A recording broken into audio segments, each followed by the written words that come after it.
High-rise building માટે lift ખૂબ જ સુવિધાજનક છે, પરંતુ આ જ લિફ્ટ ક્યારેક જિંદગી પર જોખમ ઊભું કરી દે છે। ત્યારે સુરતમાં આવી જ એક દુર્ઘટના બની છે। વેડ રોડ વિસ્તારમાં આવેલા બિલ્ડિંગમાં લિફ્ટ તૂટી પડવાને કારણે 4 લોકો ઇજાગ્રસ્ત થયા છે, જેમાં એકની હાલત ગંભીર હોવાનું સામે આવ્યું છે। આખી ઘટના લિફ્ટની અંદર લાગેલા સીસીટીવીમાં કેદ થઈ જવા પામી છે।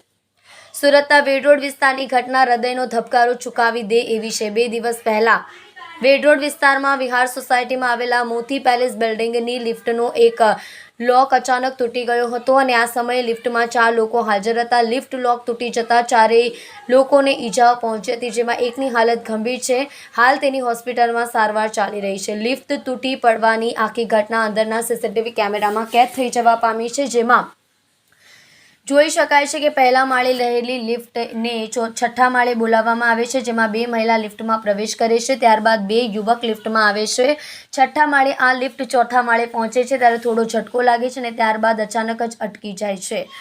અચાનક ઊભી રહી જવાને કારણે અંદર રહેલી 2 મહિલા અને 2 પુરુષને થોડું અચૂકતું લાગે છે। દરમિયાન આ ચારેય વ્યક્તિ કંઈક પણ વિચારે તે પહેલાં 4થા માળેથી નીચે પટકાય છે।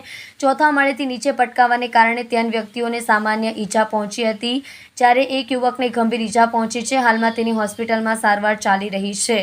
લિફ્ટની સાથે નીચે પટકાયેલા ઋષાલીબેને જણાવ્યું હતું કે સવારે 8:30 વાગ્યા આસપાસ કામ પર જવા માટે નીકળ્યા હતા। લિફ્ટમાં જતા સમયે 4થા માળેથી લિફ્ટ નીચે પડી ગઈ હતી। લિફ્ટમાં અમે 4 લોકો હતા। 2 ભાઈને વધારે ઈજા થઈ છે, મને પણ પગમાં ઈજા થઈ છે। લિફ્ટને કેમેરા સહિતનું બધું જ તૂટી ગયું હતું।